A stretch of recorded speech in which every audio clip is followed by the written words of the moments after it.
Welcome back. Today we're going to go over how to back up recorded video to a flash drive or a DVD.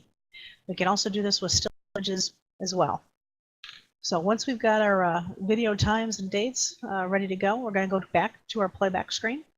So playback is the third icon from the left. It's our round disc with the green arrow on it. Go ahead and click on that. We're going to do some still images first, so we need to get some video of those still images. So I'm just going to select the date, and I'm just going to pick some time out here, select OK. And I know I've got some activity around my front door around 10:40, so I can go ahead and open that up here. So I'm just going to simply double click on that timeline, get that video going. So on this screen, when you've got the video that you're watching in your playback and you want to pause it to get a still shot, you're going to go over to the pause button on the right-hand side, the second one down in the third column. So when you hit pause, stops your video.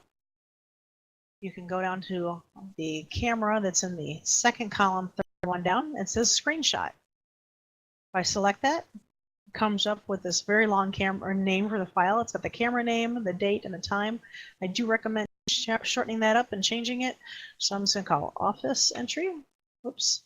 And does not like spaces, so I would definitely use a dash or an underscore.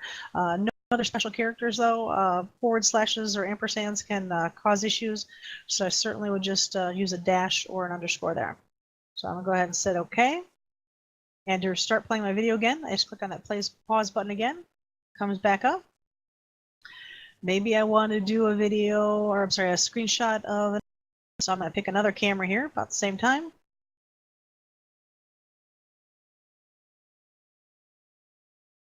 So I can go ahead and pause this one.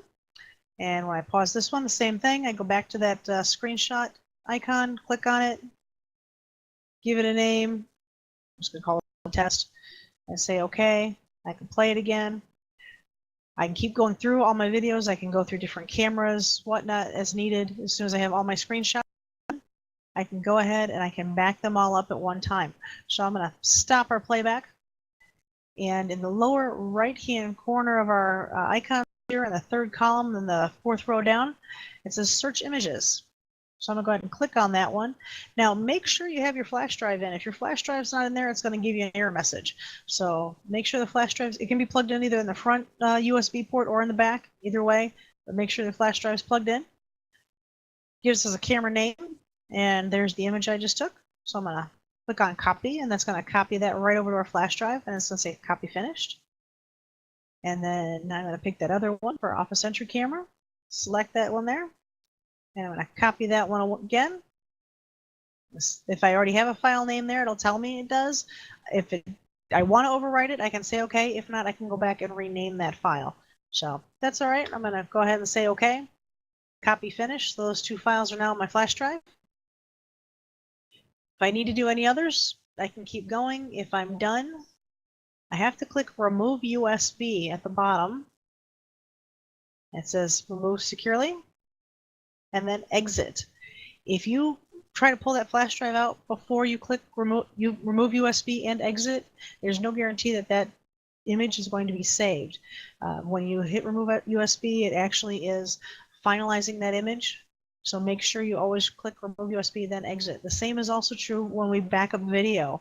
So when we back up our video, which is what we're going to do now, I'm going to also show you you're going to have to click those same two buttons. Otherwise, there's no guarantee that the file is going to be on that flash drive. When you're ready to back up live video, you're going to select this cassette tape icon. It's the third one down in the first column. It says Backup. Click on that. Brings up our backup window. We've got a begin time with a date and time, and an end time with a date and time. Make sure your begin date and your end date are the same. Otherwise, it's going to want you to be doing several days at a time, and no guarantee it's going to fit on that flash drive. It would be a lot of data. So today is the date I want. If I wanted to change that, I could easily go up and down. So I'm going to go ahead and change this to, I actually want 10 o'clock. So I'll actually do 10:35. And I'm going to change this to 10:40. Go ahead and select the cameras I want. I could actually select multiple cameras, or I could just have one camera. It doesn't matter. Obviously, the more cameras you do during that time, you're going to have a bigger file. If you want to back this up to a flash drive, you're simply going to click check down here at the bottom. If you want to do this to a DVD or a CD, if you want to put your backup there, there's a burn to option. So you're going to click that burn to box, and it says DVD minus RW or CD minus RW. The backups work much better with a minus R or minus RW than they do with a plus R or plus RW. So just keep that in mind when you're purchasing backup discs, to use the minuses instead of the pluses. If you're doing it, going to back up to a flash drive, you don't even need to click this burn to box. Just leave it blank, and we'll click check. This is going to tell me how big my file is. My file is approximately 45 megabytes, and that will easily fit on the flash drive I've got. I'm going to go ahead and click backup. We've got a progress bar that goes across the bottom. When it's at 100% does not mean it's necessarily done.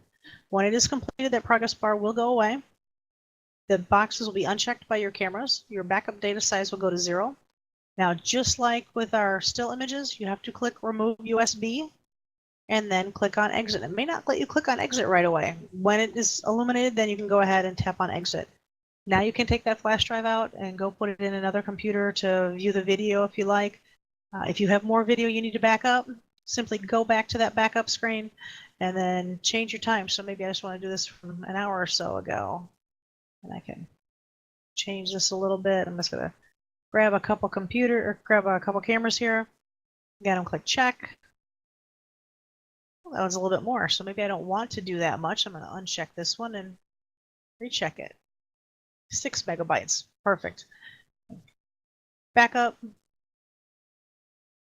We'll go through its motions again. You'll uncheck this box, change this to 0, remove, and exit.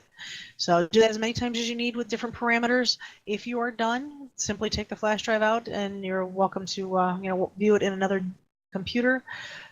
When you're all done with the backups, just simply click this back button, and it will take us back to our regular main screen with our camera view and live. If you have any questions or need help, please go to our website, watcherprotect.com. Click on support and then technical support. It gives you the opportunity to create an online ticket. Go ahead, fill out that information, obviously name, phone number, email, what the issue is, and that will actually get sent to all of our techs. So the next available person will contact you back and help you with whatever the issue is. If you prefer to call, you can call at 847-250-0860, and that will go to our text as well. If we are all on the phone, please leave a message. We can't get back to you if we don't have a message. So we'll call you back as soon as we're off the call in the order we get them. So again, the fastest way to get a hold of us would probably be to submit that online ticket through our website. You can also do that online support ticket from our knowledge base at watcherprotect.net. So good luck with your backups. If you have any questions, by all means, let us know, and have a great day.